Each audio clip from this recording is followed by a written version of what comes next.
Benarkah kebon bisa turunkan risiko kanker serviks? Ikut program keluarga berencana kebon, disebut-sebut dapat menurunkan risiko kanker serviks. Benarkah demikian? Cek fakta mengenai kanker serviks merupakan keganasan yang ditemukan pada organ reproduksi wanita, yaitu mulut rahim. Jenis keganasan ini tergolong sering terjadi, dan umumnya disebabkan oleh infeksi HPV, human papillomavirus. Saat HPV menginfeksi, tubuh akan bereaksi dengan mengirim sel di sistem imun untuk membasmi virus tersebut. Jika gagal, infeksi akan berlanjut sehingga berisiko menimbulkan kanker serviks. Kabarnya, risiko kanker serviks tersebut dapat diturunkan dengan mengikuti program kebon keluarga berencana. Benarkah demikian? Mencegah kanker serviks dengan kebon. Hal yang paling sering menyebabkan kanker serviks adalah infeksi HPV. Oleh karena itu, kebon sebagai salah satu metode kontrasepsi diyakini mampu mencegah penularan virus tersebut, sehingga risiko kanker serviks bisa diturunkan. Kebon sendiri merupakan suatu metode kontrasepsi yang terbagi menjadi beberapa jenis, mulai dari kondom, pil kebon, IUD intrauterine device, dan lainnya. Setiap jenis kebon memiliki cara kerjanya masing-masing untuk mencegah kehamilan. Guna mendapatkan manfaat kebon dalam mencegah kanker serviks, Anda perlu memilih jenis kontrasepsi yang tepat. Metode kebon yang efektif cegah kanker serviks. Beberapa metode kebon yang dapat menurunkan risiko kanker, antara lain: 1. Kondom. Salah satu jenis kebon yang bermanfaat menurunkan risiko kanker serviks adalah kondom. Disebutkan bahwa kondom lateks, selain mencegah kehamilan, juga menjadi dapat menurunkan risiko infeksi HPV. Namun, untuk mendapat manfaat tersebut, kondom harus digunakan dengan benar.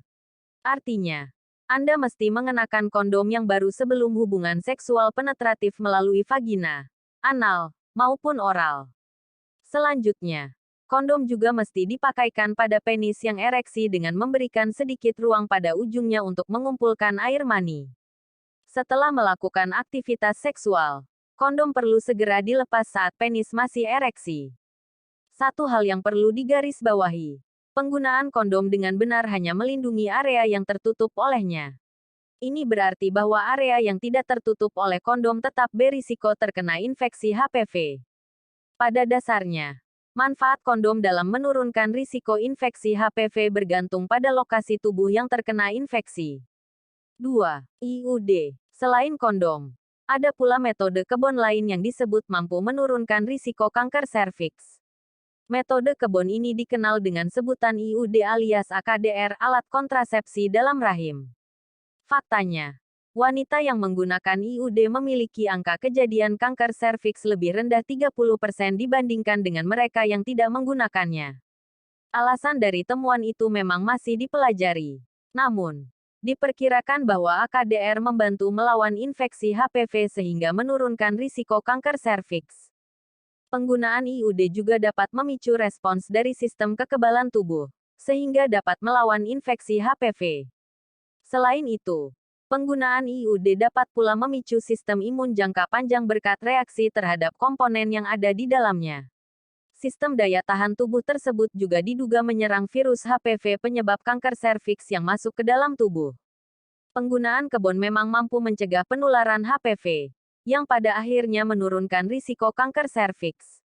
Akan tetapi, manfaat tersebut hanya bisa didapatkan dengan penggunaan jenis kebon kondom dan IUD atau AKDR secara tepat.